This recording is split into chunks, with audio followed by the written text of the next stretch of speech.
Mafuriko. Jimbo la Kigoma mjini limekumbwa na mafuriko.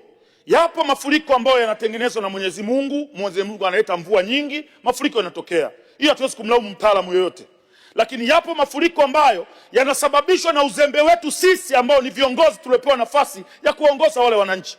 Kwa mfano, sehemu ambapo maji yangepata mtaro yangeenda ziwani moja kwa moja, haujajenga mtaro. Tafsiri yake maji yanachagua sehemu ya kupita. Aidha achague sebuleni au chumbani, kisha apitilize endelea shughuli zake. Kwa kuna makosa mengine hata mimi kwenda kuwapa watu pole naona aibu. Huwezi kwenda kuwapa watu pole sehemu ambapo ungejenga mtaro mkubwa, maji yasingeleta mafuriko kwenye nyumba za watu. Siwezi kwenda, na nikimwona waziri anakwenda aende yeye, wakamzomee yeye mwenyewe. Mimi siwezi kwenda. Mimi ninachotaka kwenda niende na Shemdoe, twende tukazindue mitaro, tukazindue barabara. Hapo tutashirikiana kwa pamoja. Kuna bwawa linaitwa Katubuka. Hili bwawa liko miaka yote tangu tumezaliwa. Halikuwahi kufurumia kiasi kile. Lakini wataalamu wetu walitengeneza mitaro, wakaelekeza maji yote ya mji kwenye hilo bwawa. Sasa hivi limebadilika, limekuwa ni bwawa ambalo linaleta mafuriko kwenye mji wetu wa Kigoma. Sasa kuna mtu alikuja kutudanganya, sijui alisema ni uongo au ni ukweli, akasema Dr. Samia Suluhu Hassan ameelekeza bilioni 4 kwa ajili ya kwenda kutengeneza mtaro wa kuyatoa maji pale Katubuka. Na tukamwona mkandarasi anaanza kazi.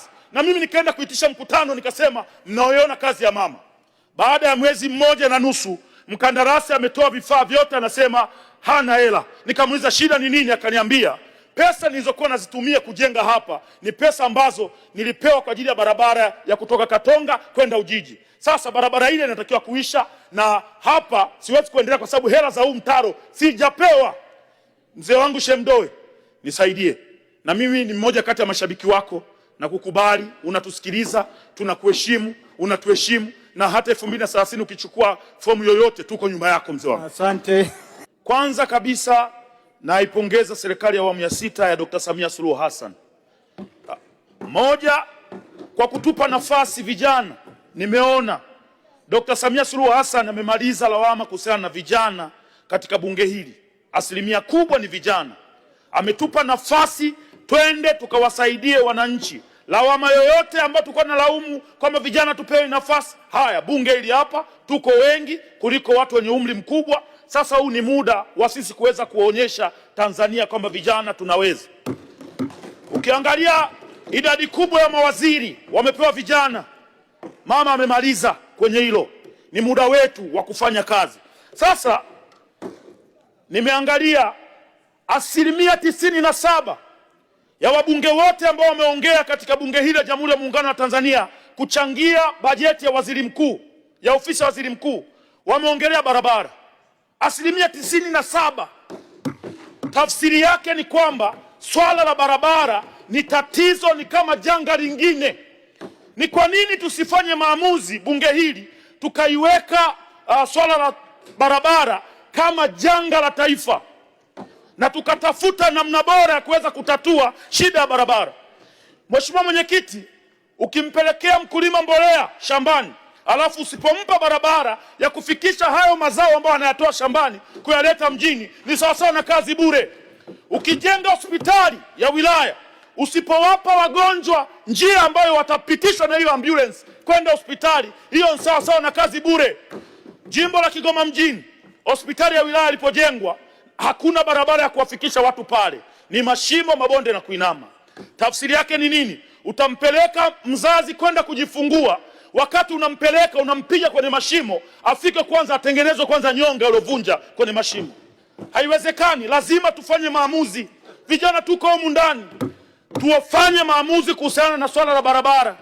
Na nataka nimwambie ukweli Mheshimiwa Waziri Mkuu, swala la TARURA kuna mtego huwa wanatuingiza, mkenge. Ukisikia wataalamu wanakushauri upeleke barabara ya vumbi kwenye jimbo lako, tafsiri yake ni kwamba wamejitengenezea kitengo cha kuwa wanakutana na mkandarasi kila mwaka kuchukua 10%, kwa sababu utatengeneza barabara ya vumbi mwaka huu kwa milioni 400.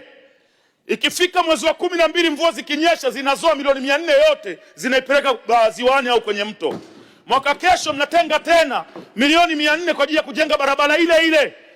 Wale watu wa TARURA wanakutana na mkandarasi kila mara achukua 10%, maisha yanaendelea.